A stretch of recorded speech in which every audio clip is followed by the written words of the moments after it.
अस्सलाम वालेकुम गाइस, आमना दिल्ली से है। तो आज मैं आई हूँ एक बहुत ही अमेजिंग वीडियो के साथ जिसका आप सबको बहुत शिद्दत से इंतज़ार था। तो आज का हमारा जो टॉपिक है वो है present indefinite tense.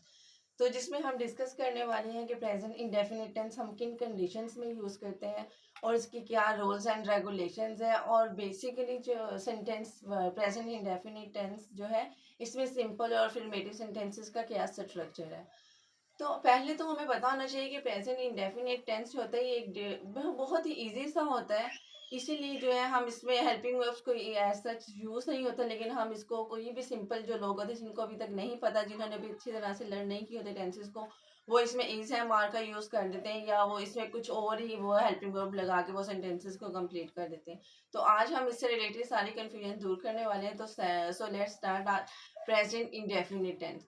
Present indefinite tense जो है वो उर्दू में तो हमें उसकी पहचान पता है कि फिक्रे के एंड पे आएगा, ता है, ती है, ते है आएगा, तो हमें पता चल जाएगा this sentence belong to present indefinite tense. लेकिन अगर वो इंग्लिश में जब हमारे सामने आता है, अगर कोई इंग्लिश में हमारे सामने, अब इंग्लिश हमारे पास रिटन फॉर्म में मौजूद है, अब उसकी ट्रांसलेशन हमारे पास नहीं है, तो उसको हम कैसे रिकॉग्नाइज करेंगे कि this sentence belong to present indefinite tense.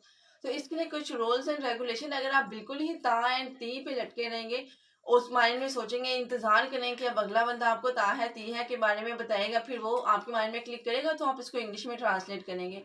तो जब आप स्पोकन लेवल की तरफ जाते हैं तो ये चीज़ें बहुत डिफिकल्ट और टाइम टेकिंग हो जाती हैं, तो इस तरह आप उसको आसानी से नहीं कर सकते। तो आज मैं आप लोगों को बताऊंगी कुछ और उसकी कैटेगरीज और ट्रिक्स जिसको आप आइडेंटिफाई करेंगे और आसानी से आप उसको पता चल जाएगा ये किस टेंस की बात हो रही है। ठीक है, तो पहले हमें पता होना चाहिए कि इसकी उर्दू में क्या पहचान है। उर्दू में जब हमारे पास सेंटेंसेस आते हैं तो उर्दू में इसकी पहचान होती है फिक्रे के एंड पे ता है,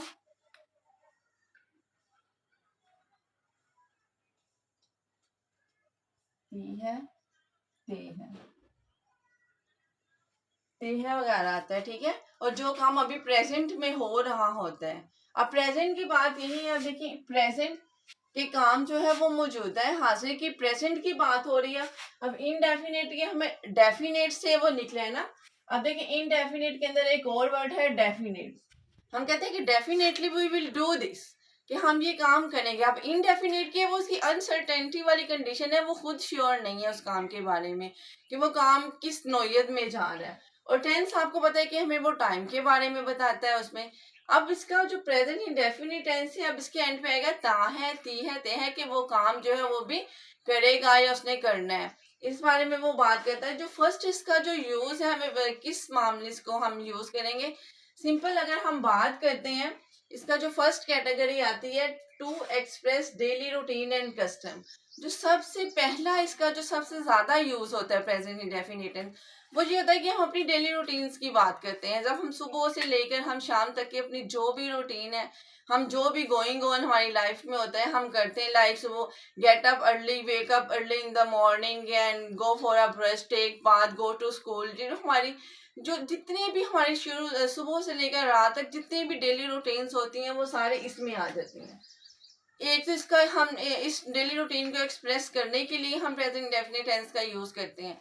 और यहाँ पे एक कस्टम का वर्ड यूज हुआ है। कस्टम हम उस सेंस में यूज करते हैं कि एक ऐसा काम जो बार बार हो रहा है। जैसे आप रोजाना सोते हैं, रोजाना उठते हैं, फिर स्कूल जाते हैं, अगर एक दिन नहीं भी गए डजेंट मैटर, जो काम आप बार बार करते हैं या रेगुलरली कर रहे हैं, उन चीजों को एक्सप्लेन करने के लिए, एक्सप्रेस करने के लिए हम क्या है प्रेजेंट इंडेफिनेट टेंस यूज करते हैं। Like I go to school,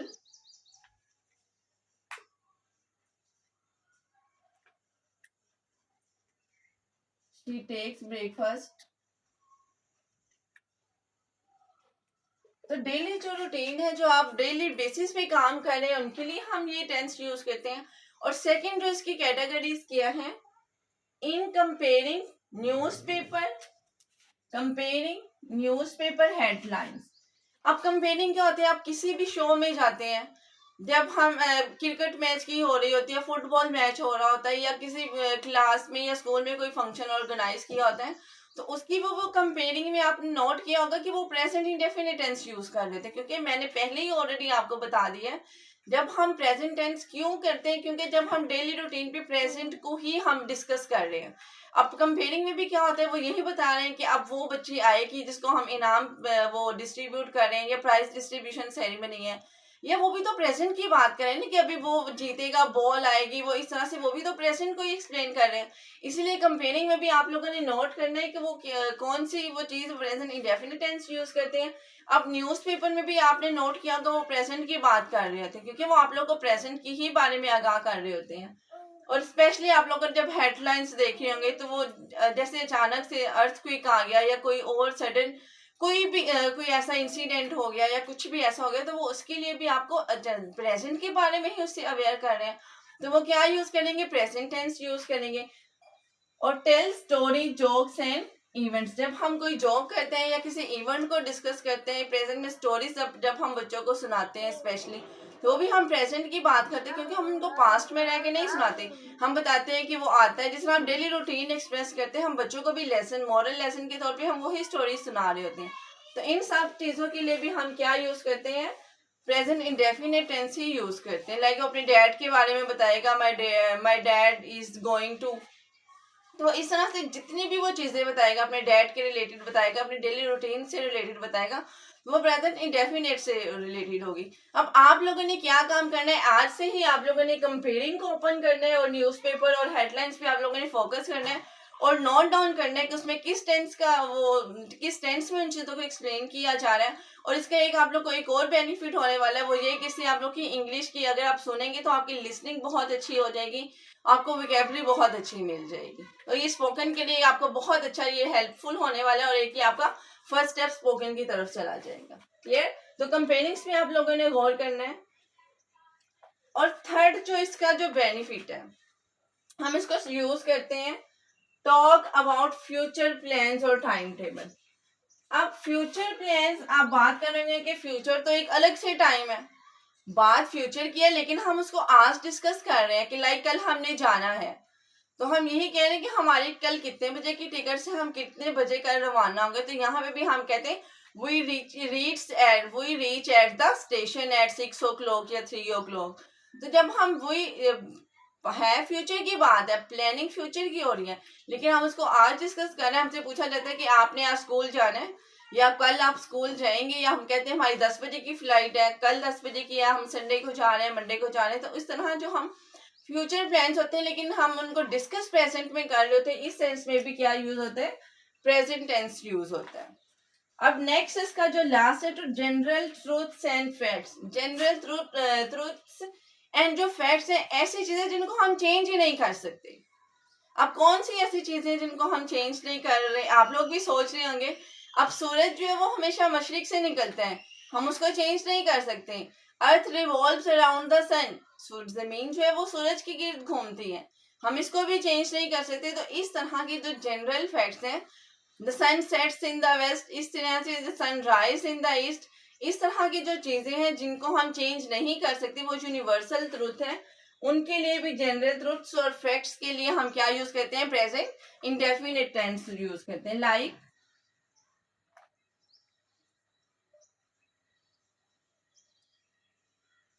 earth revolves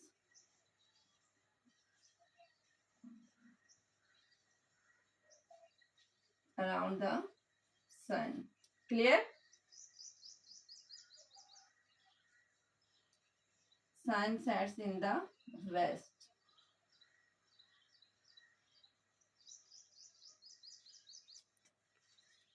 अब आप सोच रहे होंगे, अब हमें पहले तो इसका स्ट्रक्चर पता होना चाहिए, फिर हम इन सेंटेंसेस को एक्सप्लेन करेंगे।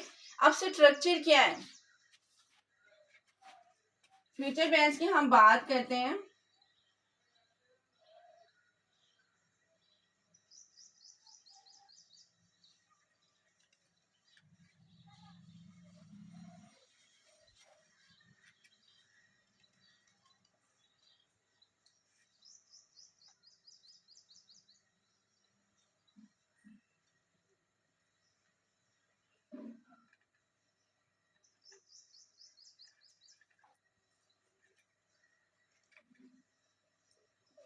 इस तरह से वो स्टोरीज होंगी। अब हम बात करते हैं इसके स्ट्रक्चर्स की, ताकि हमें पता चल जाए कि हम प्रेजेंट इंडेफिनिट टेंस को किस कंडीशंस में अप्लाई करेंगे, उनका क्या फॉर्मूला और रोल्स एंड उसके रेगुलेशन है। यहाँ पे हमने इनको डिस्कस कर लिया कि कितनी उसकी 4 कंडीशंस हैं। अगर इन कंडीशंस में आपको ये कैटेगरीज मिल जाए, चाहे वो इंग्लिश में हो चाहे वो उर्दू में, आप उसको इजीली आइडेंटिफाई कर सकते हैं। फर्स्ट ये कि हम सुबह से लेकर शाम तक जो चीज़ें भी होती हैं हम अपनी डेली रूटीन को प्रेजेंट में बयान करते हैं, क्लियर, जो काम हम रेगुलर कर रहे हैं। और सेकंड ये था कि कंपेनिंग में, न्यूज़पेपर में, हेडलाइंस में, इवन में, जोक में, इवेंट्स जो जोक्स हैं, इस तरह की चीज़ों को एक्सप्लेन करने के लिए भी हम प्रेजेंट टेंस का यूज़ करते हैं। और जो यूनिवर्सल ट्रूथ्स एंड फैक्ट्स हैं इनके लिए भी यूज़ करते हैं। तो आए हम इसके फॉर्मूले की तरफ करते हैं। कोई भी जब हम सेंटेंस की बात करते हैं तो इसका सेंटेंस स्ट्रक्चर क्या है, 3 चीज़ों पे बेस करता है, subject, verb and object. Subject तो आप लोग को पता है जो काम कर रहा होता है, एंड द वर्ब जो काम हो रहा है, एंड द ऑब्जेक्ट इसके बारे में होता है जिस पर काम किया जा रहा है। अब यहाँ पे इसका स्ट्रक्चर क्या हो जाएगा, सब्जेक्ट प्लस वर्ब। अब यहाँ पे जो मैंने मेन वर्ब की तो बात कर दी है, अब ये मेन वर्ब के साथ क्या आएगा, हमने क्या ऐड करना है, एस और ईएस प्लस ऑब्जेक्ट। अब ये जो मैंने वर्ब जो है ये मेन वर्ब है, इसके साथ हमने हेल्पिंग वर्ब के तौर पे यूज किया है, एस और ईएस यूज किया, देन ऑब्जेक्ट यूज किया है। अब किन के साथ हमने एस या ईएस का इजाफा करना है और किन के साथ नहीं करता, हम ये डिस्कस कर लेते हैं। अब यहाँ पे हम जो बात कर रहे हैं वो पॉजिटिव सेंटेंसेस की बात कर रहे हैं, सिंपल टेंसेस की बात कर रहे हैं, अफर्मेटिव की बात कर रहे हैं, प्रेजेंट सिंपल की बात कर रहे हैं। नेगेटिव को डिस्कस नहीं कर रहे, हम यहाँ पे इंट्रोगेटिव को डिस्कस नहीं कर रहे फिलहाल। अब हमें पता होना चाहिए ही, शी, नेम और इट। अब ये क्या है, इसको हम थर्ड पर्सन प्रोनाउंस भी कहते हैं। अब जो है ही, शी, ही भी सिंगल है, शी भी, इट भी और नेम भी आ सकते हैं। अब यहाँ पे जब सिंगल सब्जेक्ट्स आ जाए, जब सिंगुलर सब्जेक्ट्स की बात हो जाए तो हम वर्ब के साथ क्या करेंगे, एस या ईएस का इजाफा करेंगे। अब देखिए, अब ही की बात हो गई है, शी, इट, नेम, तो ये वर्ब क्या है, अब मैंने पहले ही कहा था कि जब सिंगुलर सब्जेक्ट्स आ जाएंगे तो हम उनके साथ एस या ईएस का इजाफा करेंगे, क्लियर। अब देखें, ही, शी, इट और नेम, प्ले आ गया है तो प्ले से क्या बन जाएगा, प्लेस बन जाएगा, clear. He place in the garden, she place in the garden, it place in the garden. यहाँ पे नेम आ जाए किसी का, like Sana place in the garden, तो यहाँ पे जो है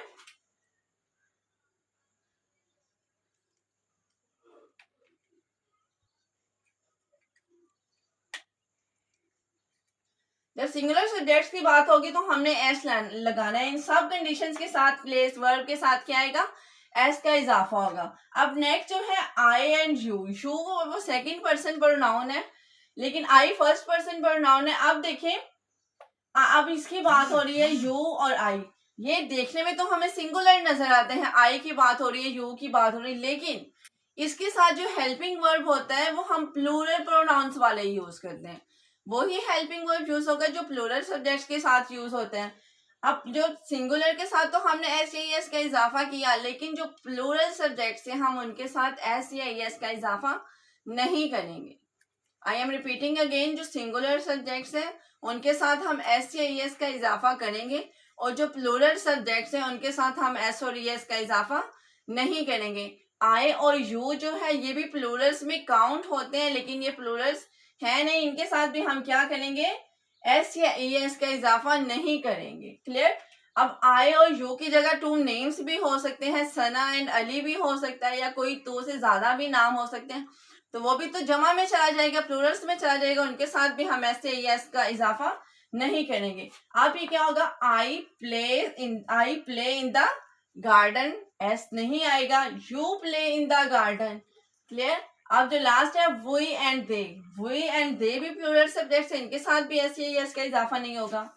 we play in the garden, they play in the garden, clear. अब हमें कैसे पता चलेगा कि हमने एस किसके साथ लगाना है और ई एस किसके साथ लगाना है।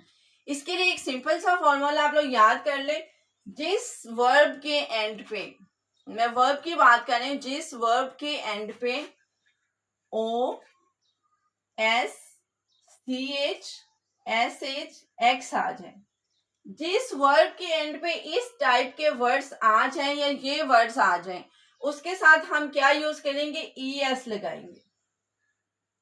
क्लियर। अब एग्जाम्पल देख ले, वॉच, वॉच में क्या आ गया, CH आ गया, तो क्या बन जाएगा, वॉचेस, पॉलिश, पॉलिशीज हो जाएगा। क्लियर। गो के बेस्ट एग्जाम्पल जो हम डेली बेसिस पे यूज करें, ओ आ गया, it will change into goes, और ये हमने करना किसके साथ है, सिर्फ सिंगुलर सब्जेक्ट्स के साथ ये करना है। क्लियर।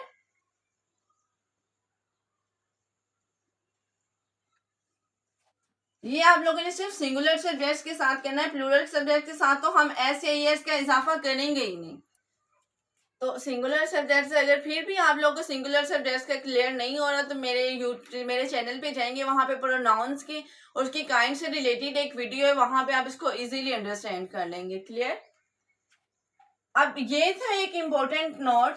अब हम बात करते हैं इसकी, और इसके अलावा इस सेंटेंस में आप लोग को आपको वर्ड्स मिलते हैं लाइक ऑलवेज, जो प्रेजेंट इंडेफिनिट टेंस के सेंटेंसेस होते हैं उनमें इस तरह के भी वर्ड्स यूज होते हैं। ऑलवेज, यूजुअली, आमतौर पर, हमेशा, नेवर, कभी भी जहां पे नेवर आ जाएगा वहां पे हम नॉट का वर्ड यूज नहीं करते। फिर every Monday, once a week, ये भी तो रेगुलरिटी को और रूटीन वर्क को ही शो कर रहे हैं वर्ड्स। ट्वाइस अ मंथ, इस तरह के जो वर्ड्स आएंगे इसका मतलब भी यही होगा, ये भी हमें वही सिग्नल दे रहे हैं कि this sentence belong to present indefinite tense. तो यहाँ पे सम एग्जांपल्स है जिनको हम डिस्कस करते हैं, ताकि इससे रिलेटेड अगर हमारे माइंड में कोई भी क्वेरी या कोई भी कंफ्यूजन है तो वो क्लियर हो जाएगी। The first one is he knows how to swim. अब यहाँ पे आप लोग सोच रहे होंगे कि ये हाउ टू क्यों आ गया यहाँ पे एक और रूल्स है। हाउ टू का हम वर्ड यूज करते हैं जब हम किसी भी स्किल को सीख रहे होते हैं, जब हम किसी भी स्किल की लर्निंग की बात करते हैं तो हम उसके लिए हाउ टू का वर्ड यूज करते हैं। स्विम इज अ स्किल, अब वो क्या करें, she knows how to swim, जब हम किसी स्किल की बात करेंगे तो वो हाउ टू की बात करेंगे। स्विम की वजह से यहाँ पे हाउ टू का वर्ड यूज हुआ। लेकिन यहाँ पे आप लोगों को जो नोट करना है, हमें कैसे पता चले कि ये प्रेजेंट इंडेफिनिट टेंस, अगर आपके सामने इंग्लिश ही आ जाए।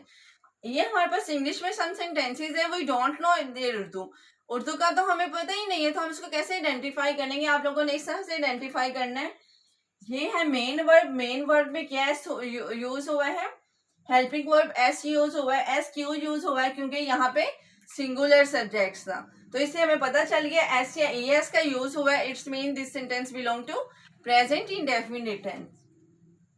Ali dances in the party, अब यहाँ पे डांसेस का वर्ड यूज हुआ है, क्यों हुआ है, क्योंकि अली जो है वो सिंगुलर सब्जेक्ट्स है। क्लियर। सिंगुलर के साथ हमने ऐसे यस का इजाफा करना था। Ali dances in the party. The next one is the man ring the bell. अब यहाँ पे आप लोग सोच रहे होंगे, यहाँ पे मैन की बात हुई है, वहां पे रिंग आ गया। यहाँ पे एक और रूल नोट करें, यहाँ पे मैंने मैन की बात की है, मैंने मैन की बात नहीं की। अब यहाँ पे अगर MEN होता तो वो एक आदमी की बात हो रही है, यहाँ पे MEN है, ज्यादा आदमियों की बात हो रही है।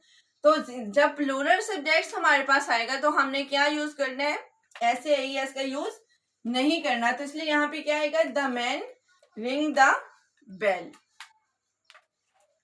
ही follows my rules properly. He singular subject है तो हमने इसके साथ क्या लगा दिया, S लगा दिया। ही follows my rules properly. They go for a walk daily. अब यहाँ पे ये प्लूरल सब्जेक्ट्स है तो इसलिए हमने गो के साथ ऐसे यस का इजाफा नहीं किया। They go for a walk daily. Last one है we drink hot milk at night. अब यहाँ पे वही जो है ये भी क्या है, प्लूरल सब्जेक्ट है तो इसीलिए हमने ड्रिंक के साथ वर्ब के साथ ऐसे यस का इजाफा नहीं किया। ऐसे आ जाएगा we drink hot milk at night. Clear. तो ये थी हमारी आज की वीडियो जिसमें हमने प्रेजेंट इंडेफिनिट टेंस को डिस्कस किया है। इन द नेक्स्ट वीडियो हम डिस्कस करेंगे कि इसके इंट्रोगेटिव और जो है नेगेटिव सेंटेंसेस के बारे में, उसका स्ट्रक्चर के बारे में। अगर इसमें से अभी भी आपको कोई कंफ्यूजन है, किसी किस्म का क्वेश्चन आप लोग करना चाह रहे हैं, तो यू कैन कमेंट, आप मुझे कमेंट बॉक्स में उसका आंसर या क्वेश्चन कर सकते हैं, तो वो मैं आप लोग को उसका रिप्लाई कर दूंगी। अगर ऐसी और वीडियो देखना चाहते हैं तो press the bell icon and like, subscribe and share my channel.